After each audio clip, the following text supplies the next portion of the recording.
Hello दोस्तों, नमस्कार। स्वागत है आप सभी का educational study point YouTube channel पे। तो देखिए दोस्तों, railway group D exam 2022 continue आपके एग्जाम चले हैं।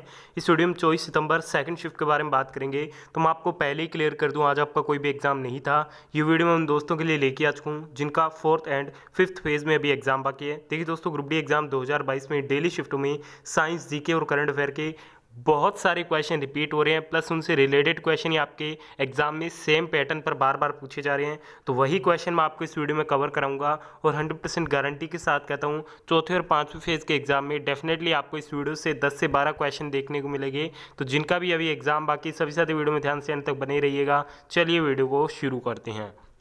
तो पहले क्वेश्चन में पूछा जा रहा है, यदि बिजली 5 रुपये पर यूनिट हो तो 100 वाट का एक बल्ब 10 घंटे प्रतिदिन मई माह में बिजली का जो खपत है, जो बिल है, वो क्या आएगा। देखिए दोस्तों, इसका फॉर्मूला होता है वाट गुणा घंटा गुणा दिन बटा में 1000। तो 100 वाट का है, 10 घंटे प्रतिदिन चल रहा है, मई माह में 31 दिन होते हैं। 1000 से क्या करेंगे, इसको भाग दे देंगे। ठीक है, तो ये अपने पास KWH में आ जाएगा। टोटल अपने पास KWH आ जाएगी। एक का 5 रुपये है, तो टोटल जो KWH आई है उसे 5 से मल्टीप्लाई कर दीजिएगा, तो टोटल जो आपकी बिजली बिल होगा वो आपके पास आ जाएगा।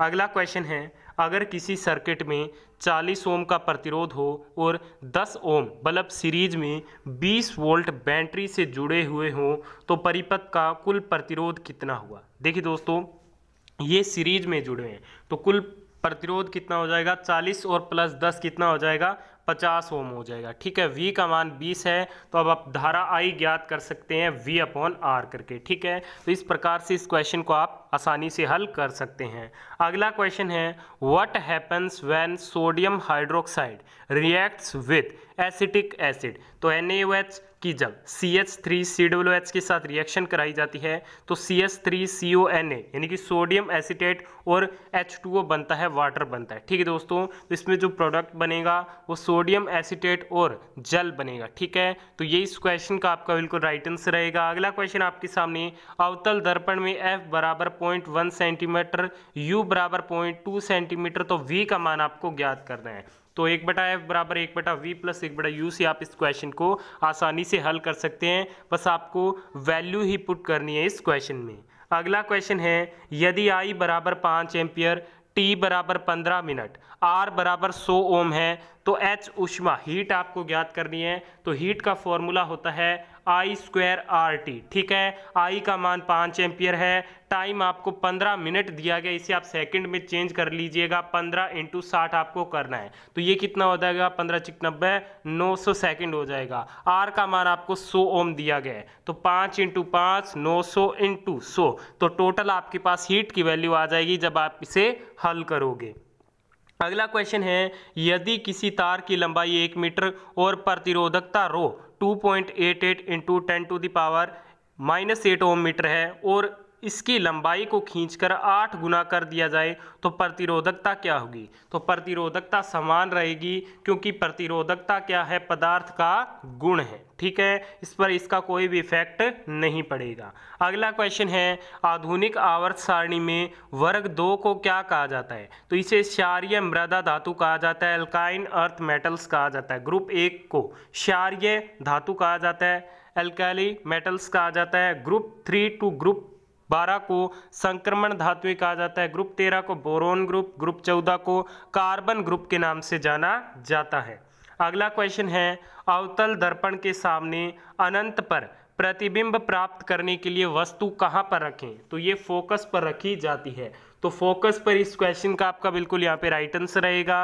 अगला क्वेश्चन आपके सामने, फ्लेमिंग राइट हैंड रूल में चुंबकीय क्षेत्र एंड प्रेरित धारा के मध्य कोण कहाँ होगा। तो ये आपके लंबवत होगा। ठीक है दोस्तों, अपने दाहिने हाथ की तर्जनी, मध्यमा उंगली तथा अंगूठे को इस प्रकार फैलाइए कि ये तीनों एक दूसरे के परस्पर लंबवत हो। यदि तर्जनी चुंबकीय क्षेत्र की दिशा की ओर संकेत करती है तथा अंगूठा चालक की गति की दिशा की ओर संकेत करता है तो मध्यमा चालक में प्रेरित विद्युत धारा की दिशा को क्या है, दर्शाती है। नेक्स्ट क्वेश्चन है, गर्भ निरोधक गोलियां कैसे काम करती है और ये कैसे अनचाही प्रेगनेंसी को रोकती है? तो ये एस्ट्रोजन एंड प्रोजेस्टेरोन हार्मोन द्वारा ओव्यूलेशन को रोकता है और ये अंडों को ओवेरी से निकलने से रोकते हैं। ठीक है, तो ये इस क्वेश्चन का आपका बिल्कुल राइट आंसर रहेगा। अगला क्वेश्चन है, किसी प्रिज्म में प्रकाश का टकराने पर अपवर्तन कितनी बार होता है?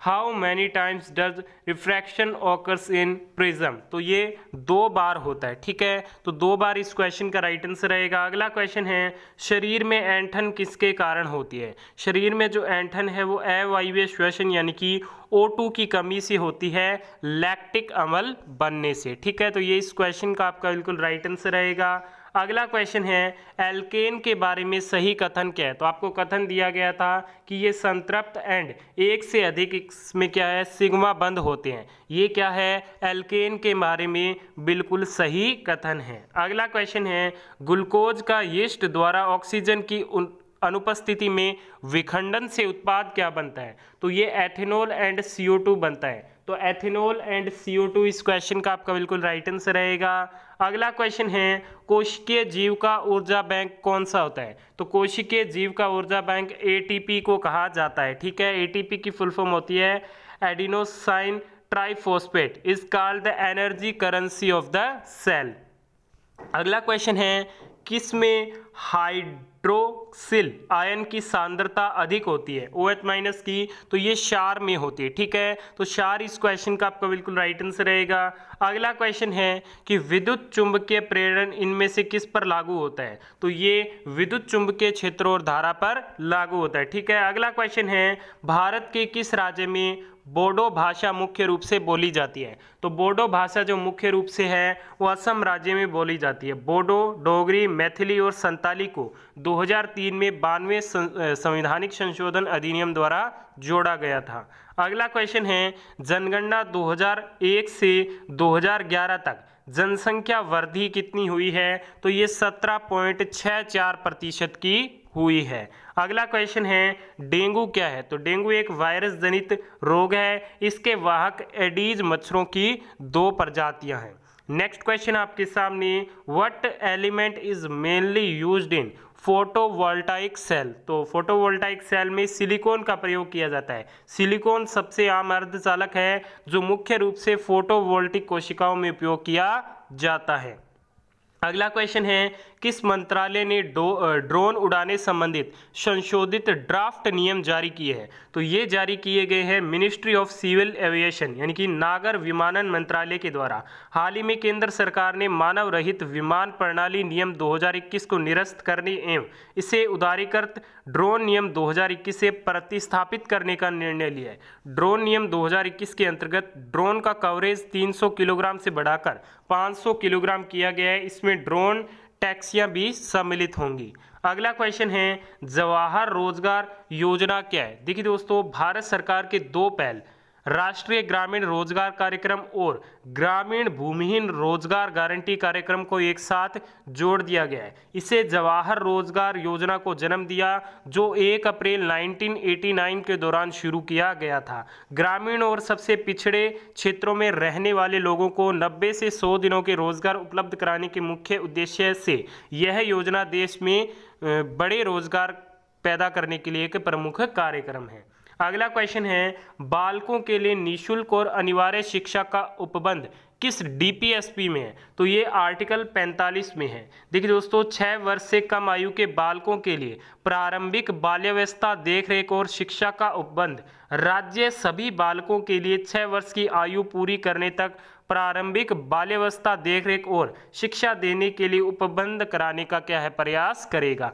यह आर्टिकल 45 में है। अगला क्वेश्चन है, लेखिका नमिता गोखले को उनके उपन्यास के लिए साहित्य अकादमी पुरस्कार 2021 से सम्मानित किया गया है। तो ये किया गया थिंग्स टू लिव बिहाइंड के लिए। ये इन्हें अंग्रेजी भाषा में दिया गया है। हिंदी में दया प्रकाश सिन्हा को मिला इनके नाटक सम्राट अशोक हेतु। और इसके अलावा अंग्रेजी में साहित्य अकादमी युवा पुरस्कार 2021 जीता है लेखिका मेघा मजूमदार ने। इनकी पहली पुस्तक ए बर्निंग के लिए। ठीक है, तो ये भी आप जरूर ध्यान में रखिएगा। अगला क्वेश्चन है, होम रूल लीग की स्थापना किसने की? तो एनी बेसेंट ने की थी सितंबर 1916 में मद्रास में। इसके अलावा home rule for India league की स्थापना अप्रैल 1916 में बाल गंगाधर तिलक ने की। इसके अलावा 1928 में इंडिया लीग के संस्थापक कौन थे, फाउंडर कौन थे? तो वो थे वी.के. कृष्णा मेनन। अगला क्वेश्चन है, वो celebrate the festival of Wangala. तो वांगला जो त्यौहार है वो मेघालय के गारोस द्वारा मनाया जाने वाला एक फसल उत्सव है। त्योहार प्रजनन क्षमता के सूर्य देवता सालजोंग के सम्मान में आयोजित किया जाता है। Wangala is also called the festival of the 100 drums. ठीक है, तो ये भी आप जरूर ध्यान में रखिएगा। अगला क्वेश्चन है, कौन सी केरल में स्थित झील नहीं है? तो रेणुका जो झील है वो हिमाचल प्रदेश में स्थित है। केरल में अष्टमुडी झील, पेरियाल झील, वेम्बनाड झील, पुकोडे झील, वेलियानी झील, परवूर झील, पुनमदा झील और सस्तमा कोटा झील, ये क्या है? केरल में स्थित है। नेक्स्ट क्वेश्चन है, किसने 20 फरवरी 1947 को घोषणा की कि ब्रिटिश सरकार 30 जून 1948 तक ब्रिटिश भारत को पूर्ण स्वशासन प्रदान करेगी? तो ये घोषणा की गई यूनाइटेड किंगडम के प्रधानमंत्री क्लेमेंट एटली के द्वारा। अगला क्वेश्चन है कि सूरसागर के रचयिता एंड श्री कृष्ण जी के भक्त कौन जो अंधे थे? तो ये कौन थे? तो ये थे सूरदास जी। अगला क्वेश्चन है, जलवायु परिवर्तन और अपशिष्ट प्रबंधन के क्षेत्र में द्विपक्षीय सहयोग बढ़ाने के लिए किस देश ने 21 जून 2021 को भारत के साथ समझौते ज्ञापन पर हस्ताक्षर किए? तो ये इंडिया और भूटान के मध्य में हुआ था। और 26 मई 2022 को भारत ने जलवायु कार्रवाई पर द्विपक्षीय सहयोग के लिए संयुक्त अरब अमीरात के साथ समझौते ज्ञापन पर भी हस्ताक्षर किए हैं। अगला क्वेश्चन है, भारत सबसे ज़्यादा आयात किस देश से करता है? चीन से। वित्त वर्ष 2020-21 में अमेरिका भारत का सबसे बड़ा व्यापारिक भागीदार है और दूसरे स्थान पर कौन सा है? चीन है। तो इस वीडियो में हमने सभी इंपॉर्टेंट क्वेश्चन कवर कर लिए जो बार बार अर्शिप में रिपीट हो रहे हैं। वीडियो को यहाँ देखने का धन्यवाद। पसंद आई तो लाइक और शेयर जरूर कीजिएगा। पीडीएफ फाइल टेलीग्राम चैनल पे मिल जाएगी, लिंक वीडियो के डिस्क्रिप्शन बॉक्स में गिवन है।